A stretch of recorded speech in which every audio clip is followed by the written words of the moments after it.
Seattle Seahawks, the expectation coming into last season was a repeat appearance into the playoffs, but they came up short of that expectation. And it's pretty interesting considering the fact that if you look at their roster, they have a lot of good players and a lot of nice young pieces.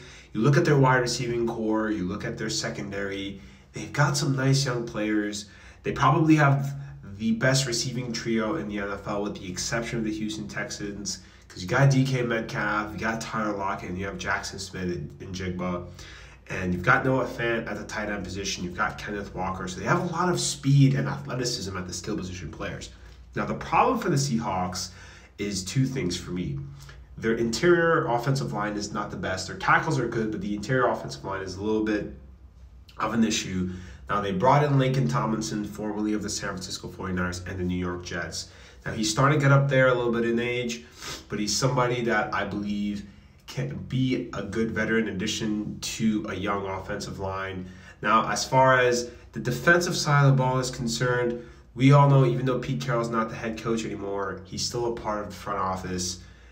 We all know that the history that Pete Carroll has as far as his style of defense, you want to have versatile linebackers. So they brought in guys like Jerome Baker and Terrell Dotson of the Miami Dolphins and the Buffalo Bills, two of the better coverage linebackers in the NFL. So you couple that with the front four that they have and some of the nice young pieces that they have in the secondary, specifically at the cornerback position, the defense has definitely been retooled, and it'll be interesting to see how they do next season.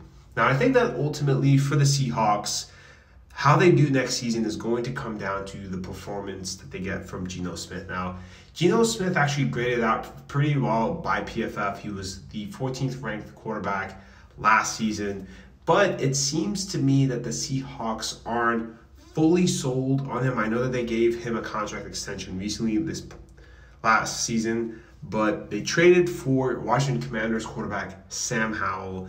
Now, part of that was also considering the fact that they got him on the cheap. And it's always good to have a good backup option at the quarterback position, considering if your starter were to ever get hurt, it's good to have a reliable backup.